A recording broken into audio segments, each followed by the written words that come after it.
A friend of mine once shared how his views on the role of women changed thanks to his relationship with his wife. As he said, "You know that guy who thinks a woman's place is in the home? The one who believes women should be barefoot and pregnant and in the kitchen? Well, I may or may not have been that guy."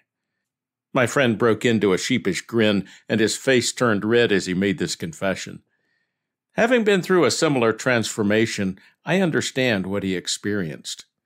We both had been raised in conservative Christian homes which honored the traditional roles of men and women. Men were the heads of the household, at least in theory, although we both had seen our mothers exercise considerable power both inside and outside the home as co-leaders with our fathers. They were strong, capable women, and our fathers recognized that. As children, we also recognized the capabilities of our mothers and the vibrant partnerships they had forged with our fathers, but it wasn't until we had gone out into the world on our own that we gained a better understanding. I must also confess that I may or may not have been that guy who believed women should always be under men's authority and that their roles in the workplace and in church should be limited.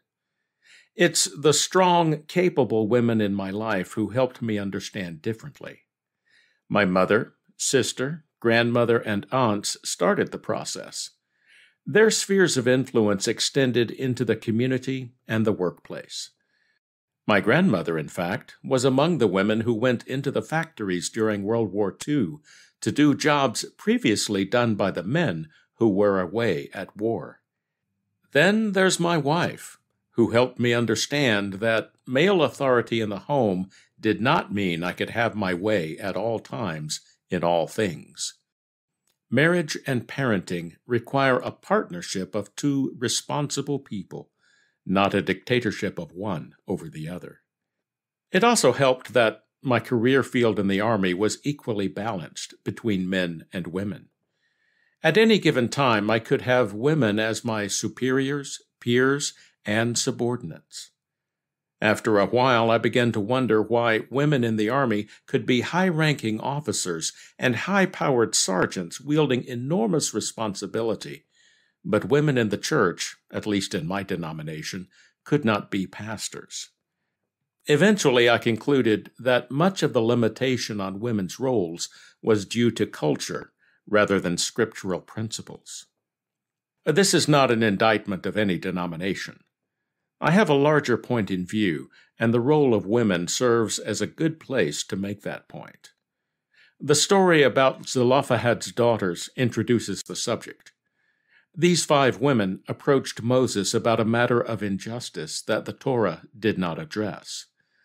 They stood before Moses, Eleazar the priest, and the princes of the entire assembly at the entrance to the tent of meeting and said, "Our father died in the wilderness, but he was not one of the followers banding together against Adonai with Korah, though he died for his own sin.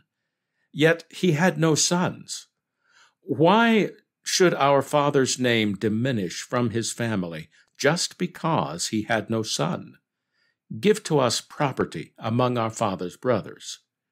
So Moses brought their issue before Adonai, and Adonai spoke to Moses, saying, "The daughters of Zelophehad are right in saying, you should give them property by inheritance among their father's relatives. You are to turn over the inheritance of their father to them. Furthermore, you are to speak to the children of Israel, saying, if a man dies without a son, you are to transfer his inheritance to his daughter. If he has no daughter, you are to give his inheritance to his brothers. If he has no brothers, you are to give it to his father's brothers. If his father had no brothers, you are to give it to the nearest relative in his family, that he might possess it. This is to be a legal statute for the children of Israel, just as Adonai commanded to Moses." Some people might see this as an example of how the Torah reinforces patriarchal structures that undermine women's rights and relegate them to subordinate positions. Could it be, however, that the Torah, as God gave it to Moses 3,500 years ago, included provisions to regulate what had become patriarchal overreach in the ancient Near East. Is it possible that God had a concept of how men and women should interact that transcended cultural norms, but the Hebrews and other peoples at the time were unable to accept his ways? If so, then perhaps God gave the Torah with the intent that it give Israel a picture of his ideal social structures and shepherd them so they could mature individually and as a society in the direction of that ideal. It seems Paul had something like this in mind in his letter to the Galatians. Now, before faith came, we were being guarded under Torah, bound together until the coming faith would be revealed. Therefore, the Torah became our guardian to lead us to Messiah, so that we might be made right based on trusting. But now that faith has come, we are no longer under a guardian, for you are all sons of God through trusting in Messiah Yeshua. For all of you who were immersed in Messiah have clothed yourselves with Messiah. There's neither Jew nor Greek, there's neither slave nor free, there's neither male nor female, for you are all one in Messiah Yeshua. And if you belong to Messiah, then you are Abraham's seed, heirs according to the promise. It's this line of reasoning that explains why we study the entire Word of God, especially the Torah, which contains the principles by which God's universe operates. It takes a while to understand those principles, and sometimes even longer to begin living by them. That's because living by God's standards requires us to make changes in our thoughts, words, and actions, both as individuals and as communities. And that's what we see in the story of Zelophehad's daughters. They were the ones who first saw that something wasn't right, and that if nothing changed, they and their father's family would suffer great loss. It took courage for them to speak out, first to their clan and tribal leaders, and then to Moses and the entire leadership of the nation.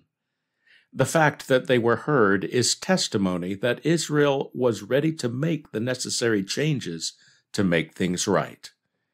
At other points in Israel's history, these women might not even have received an audience beyond their local elders. However, on the eve of Israel's entry into the Promised Land, the nation was ready to take up the weighty matter of a change to the law. God himself had to authorize such a change, which is why Moses took the matter to him. As ready as Israel was to take this step of collective maturity, their Redeemer was even more eager for them to do so. It was the first of many such negotiations with the Almighty as his people discovered issues that required clarification.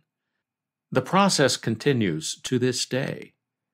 If he chose, our Creator could make the necessary corrections immediately, but that would cause tremendous suffering. That's why he waits for us to come to our collective senses and ask for his help. Until then, we labor along like a crushed reed or a smoldering wick, hoping that our God will not break us or snuff us out. It's a very serious matter because it involves learning justice and mercy on God's terms. It's only when we have matured beyond our childish understanding that we can sheepishly admit, I may or may not have been that guy. For out of Zion shall go forth the law, the word of the Lord. From Yerushalayim, for out of Zion shall go forth the Torah.